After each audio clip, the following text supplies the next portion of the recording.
अपनी जगह पर खड़े रहकर हम जहां खड़े हैं वहां से हम दूसरों के बारे में कुछ भी सोच सकते हैं, कुछ भी कह सकते हैं, कुछ भी आकलन कर सकते हैं, लेकिन बहुत जटिल होता है, बहुत मुश्किल होता है कि हम अपने आप को, खुद को सामने वाले की जगह रखकर उसके बारे में कोई निर्णय ले सकें, कुछ सोच सकें।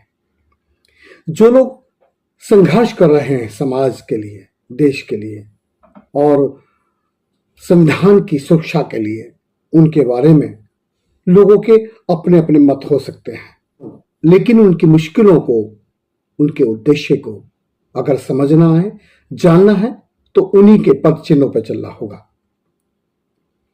अगर आपको बुद्ध को समझना है, बुद्ध को जानना है, तो बुद्ध के ही कदमों के निशानों पर पैर रखकर जब आप आगे बढ़ेंगे तब आप बुद्ध को सही मायने में समझ पाएंगे। अगर बाबा साहब को समझना है तो बाबा साहब जितना त्याग करना पड़ेगा, आपको त्याग की हर उस पराकाष्ठा से गुजरना पड़ेगा जिससे बाबा साहब गुजरे थे। अगर आज आप प्रयास करेंगे तो परिस्थितियां अलग होंगी। बाबा साहब के समय परिस्थितियां कुछ और थी, हालात कुछ और थे। उतना तो आप आकलन नहीं कर सकते, उतना तो आप नहीं समझ सकते जितना बाबा साहब ने समझा, या जितना वो जिंदगी को करीब से समझ पाए, उतना समझ पाना शायद नहीं होगा, क्योंकि हालात और परिस्थितियां बदल चुकी हैं। लेकिन फिर भी कहीं ना कहीं कुछ अंश जरूर आप बाबा साहब के संघर्ष को समझ पाएंगे। यदि आप ज्योतिबा फूले को जानना चाहते हैं तो ज्योतिबा फूले जैसा ही संघर्ष आपको करना होगा। किसी भी संघर्षशील व्यक्ति के बारे में जानने के लिए आपको उद्देश्य उनके जैसा ही चुनना होगा। यदि आपको बाबा साहब के जीवन के बारे में करीब से समझना है तो किताबों से आपको उतना ज्ञान नहीं मिलेगा। उनके बारे में उनकी जीवनी पढ़कर उतना आप उनको नहीं समझ पाएंगे। आप बाबा साहब के संघर्ष को, उनकी वेदना, उनकी तकलीफों को नहीं समझ पाएंगे। आपको यदि वाकई बाबा साहब को समझना है तो उद्देश्य आपका बाबा साहब जैसा होना चाहिए, आपका विजन बाबा साहब अम्बेडकर के जैसा होना चाहिए। तब जाकर आप कहीं ना कहीं उन हालतों को फेस कर सकेंगे जिनको बाबा साहब ने किया होगा। कुछ भी, किसी के बारे में कुछ भी धारणा बना लेना अपने से, और उनके बारे में कुछ भी लिख देना, अनाप शनाप कुछ भी बक देना, ये नैतिकता नहीं है। अक्सर मैं देखता हूं कि जो लोग घर के अंदर रहते हैं वो संघर्ष करने वालों के बारे में कुछ भी कह देते हैं जो ठीक नहीं है। मैं जो फिलहाल मौजूदा वक्त में देख रहा हूं इस देश में, अगर वाकई कोई ईमानदार नजर आता है जो अपने समाज के लिए, देश के लिए ईमानदारी से सोचता है, हाशिए पे जिंदगी जी रहे लोगों के बारे में यदि कोई पीड़ा रखता है, तो पूरे देश में मुझे आज की तारीख में बड़े पैमाने पर होंगे लोग, बहुत सारे, लेकिन उनके बारे में उतनी चर्चाएं नहीं है। जो सोशल मीडिया के माध्यम से मैं देख पा रहा हूं, एक चेहरा पूरे देश में नजर आता है, वो है चंद्रशेखर आजाद, और दूसरा चेहरा यदि कोई नजर आता है तो वो है अभिषेक जाटव के रूप में। चंद्रशेखर आजाद जब चले थे, जब संघर्ष शुरू किया था, उस वक्त चाहे जो मंशा रही हो, चाहे जो उनका उद्देश्य रहा हो, लेकिन उनके उद्देश्य में अब पारदर्शिता दिखाई देती है। उनकी एक एक बोली, उनकी एक एक आवाज, एक एक वक्तव्य उनके ईमानदार होने का प्रमाण देता है। जब वो संसद में शपथ ले रहे थे, उस समय उन्होंने जय भीम, जय संविधान, जय जवाहर और जय किसान, जय जवान जो कहा, इसके पहले शायद ही किसी ने दोहराया हो। और फिर जब उन्होंने अपना पहला वक्तव्य रखा तो मुझे नहीं लगता कि इस देश में जो शोषित पीड़ित लोग हैं उनके बारे में ना बोला हो।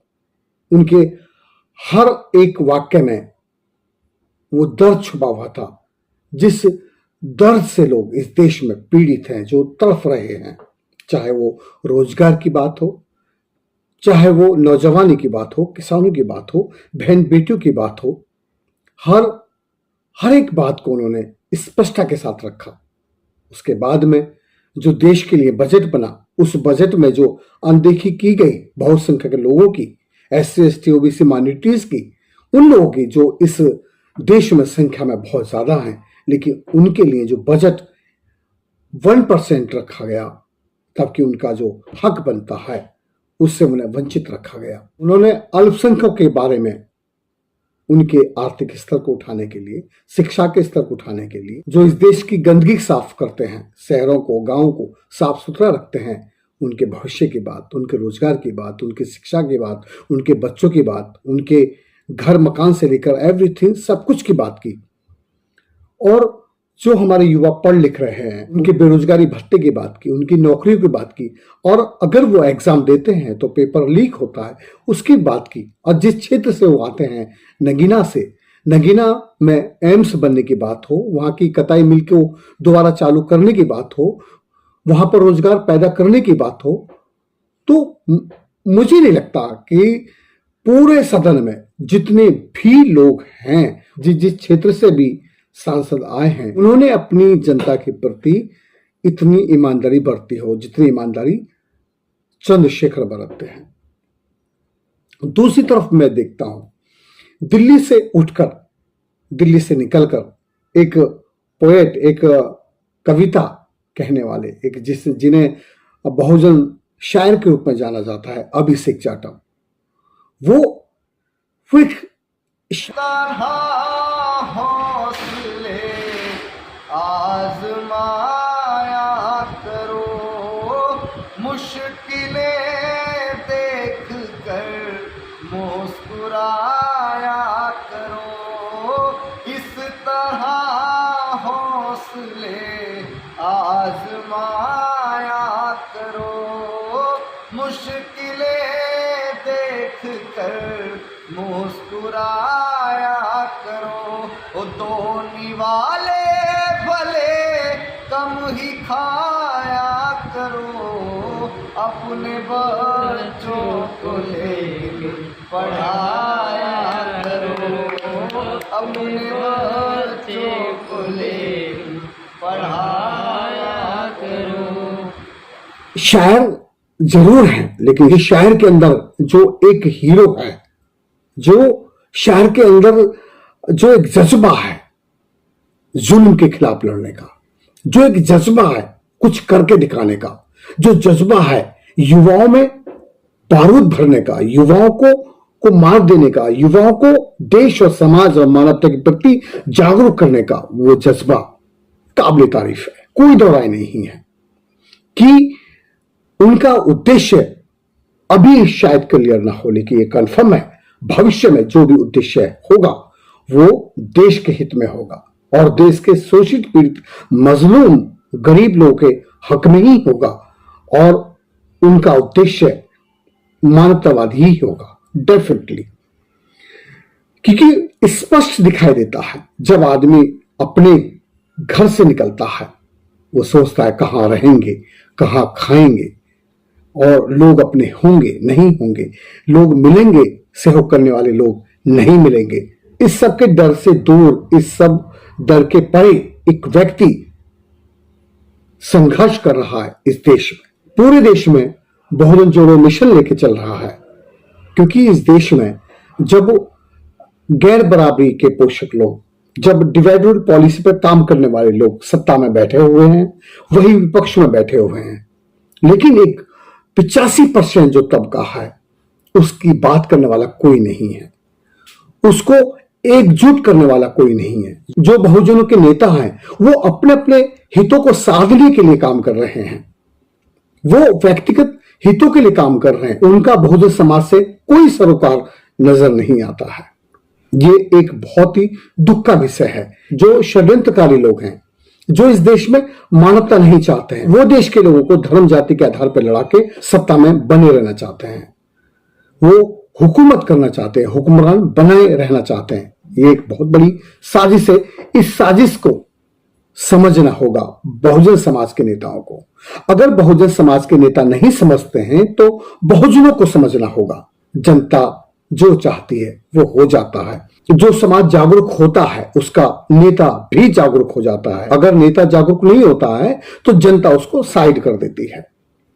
जो मैं देखता हूं अभिषेक जाटव का जो संघर्ष चल रहा है, पहला उन्होंने बहुजन जोड़ो मार्च निकाला था बाबा साहब की जन्मस्थली महू से लेकर दिल्ली तक, और दूसरा जो मार्च उन्होंने शुरुआत की है 28 जुलाई 2024 से चैत्य भूमि है जहां उनका अंतिम संस्कार हुआ था, वहां से पूरे महाराष्ट्र में मार्च निकाल रहे हैं। और 14 अक्टूबर को दीक्षा भूमि नागपुर जाकर हजारों की संख्या में वो बौद्ध धर्म की दीक्षा लेने का बोल चुके हैं। बहुजनों का जहां हित है, जहां हो सकता है, तो वो सिर्फ तथागत बुद्ध का ही मार्ग दिखाई देता है।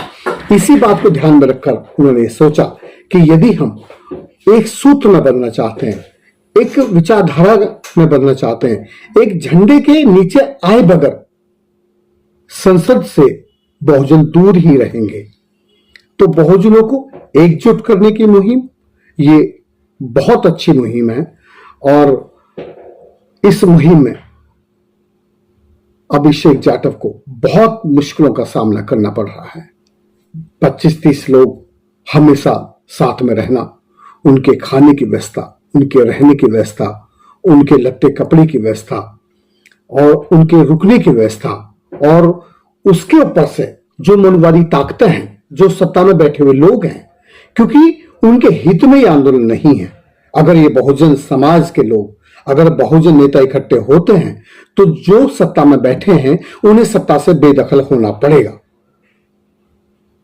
और प्रशासन जो है वो सत्ता की कठपुतली होता है, तो प्रशासन से एक चुनौती है।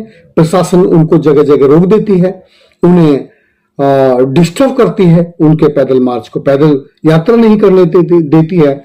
और जहां लोगों से उन्हें कनेक्ट होना चाहिए, जहां लोगों से उन्हें कम्युनिकेशन करना है, जो समाज को जोड़ना है, समाज को बताना है, तो वहां भी जाने से उनको रोकने का प्रयास किया जाता है। उसके ऊपर से जो एक और चुनौती का सामना करना पड़ता है, बहुजन समाज के जो क्षेत्रीय नेता है, जो गली कूचे के नेता है, जिनका कोई दीन ईमान नहीं है, ऐसे लोग ज्यादा मुश्किल पैदा करते हैं किसी भी मूवमेंट के लिए।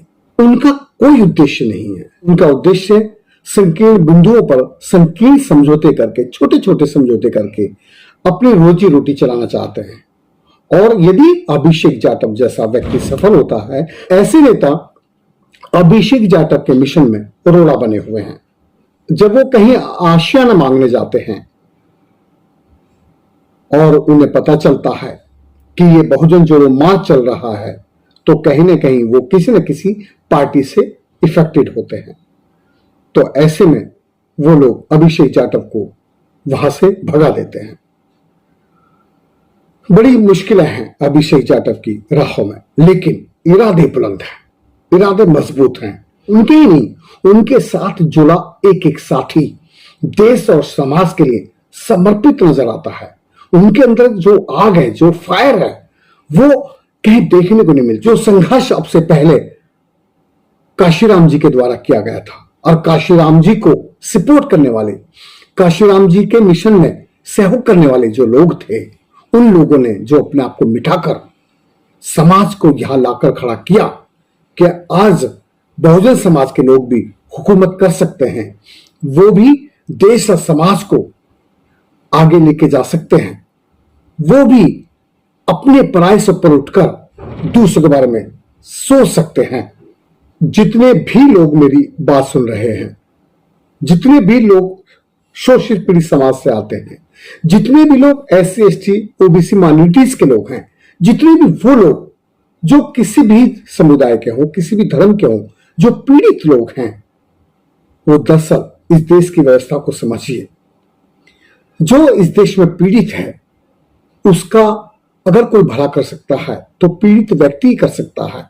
जो खुद उस व्यवस्था से पीड़ित हो, वही उसका दोस्त हो, वही उसका दोस्त हो सकता है, वही उसका साथी हो सकता है, वही सहयोगी हो सकता है, दूसरा नहीं हो सकता। अमीर अमीर के बारे में सोचता है, गरीब ही है जो गरीब के बारे में सोचता है। जरा सोच कर देखिए, इस देश में इंसान के जीवन को सरल कौन बनाता है? गरीब बनाता है। गरीब लोग हैं जो गरीब लोग ही हैं जो महल बनाने के लिए ईंटें बनाते हैं। गरीब लोग हैं जो अन्न उगाते हैं, जो कपड़े बनाते हैं, जो सड़कें बनाते हैं। इंसान के जीवन में जो भी काम आने वाली चीजें हैं, सारे वही लोग हैं, कमेरा समाज के लोग, मेहनत का ईमानदार लोग। लेकिन दुर्भाग्यपूर्ण है कि उन्हीं को मानव मूल्यों से वंचित रखा जाता है। उन्हें बेहतर खाने की व्यवस्था नहीं, बेहतर रहने की व्यवस्था नहीं, उनके बच्चों को बेहतर शिक्षा की व्यवस्था नहीं, उनको रोजगार की व्यवस्था नहीं, उनको बोलने नहीं दिया जाता है, उनको अपनी बात रखने का अवसर नहीं है। इतना तो छोड़िए, अगर वो लोग मूंछ रख लेते हैं तो उनकी हत्या कर दी जाती है। अगर वो लोग घोड़ी पर चढ़कर बारात लेके जाते हैं तो उन्हें गोली मार दी जाती है। अगर उनके समाज का कोई बच्चा स्कूल में पानी के घड़े को छू लेता है तो उसको मार दिया जाता है। उस समाज के किसी आदमी के मुंह में एक व्यक्ति पेशाब कर देता है। उस समाज की बेटियों का रेप करके जिंदा जला दिया जाता है। उस समाज की बेटियों को जगह जगह सताया जाता है। बहन बेटियों का शोषण किया जाता है। उस समाज की बेटियां अगर आगे बढ़ना चाहती हैं, आगे पढ़ना लिखना चाहती हैं, तो भी उनके साथ दुर्व्यवहार किया जाता है। हर कदम पर मुश्किलें हैं। आखिर क्यों? ये एक सवाल बनता है। उसकी सिर्फ एक ही वजह है कि बहुजन समाज के लोग जागरूक नहीं हैं। बहुजन समाज में जो वेल एजुकेटेड लोग हैं, बहुजन समाज में जो संपन्नता का जीवन जी रहे हैं, जो आर्थिक संपन्न लोग हैं, वो मूवमेंट को सपोर्ट नहीं करते क्योंकि उन्हें आवश्यकता नहीं है। और भूखे नंगे लोगों को आवश्यकता है तो वो आखिर चलेंगे कैसे? वो आखिर कोई मिशन चलाएंगे कैसे? वो अपनी आवाज को बुलंद करेंगे कैसे?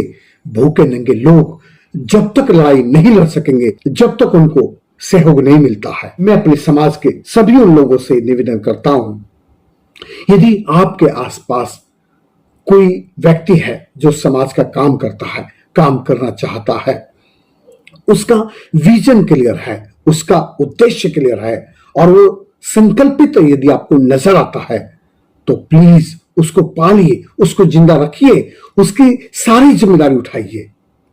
अगर हम समाज में 1000 लोग मिलकर अगर एक व्यक्ति को पाल सकते हैं तो हम देश बदल सकते हैं।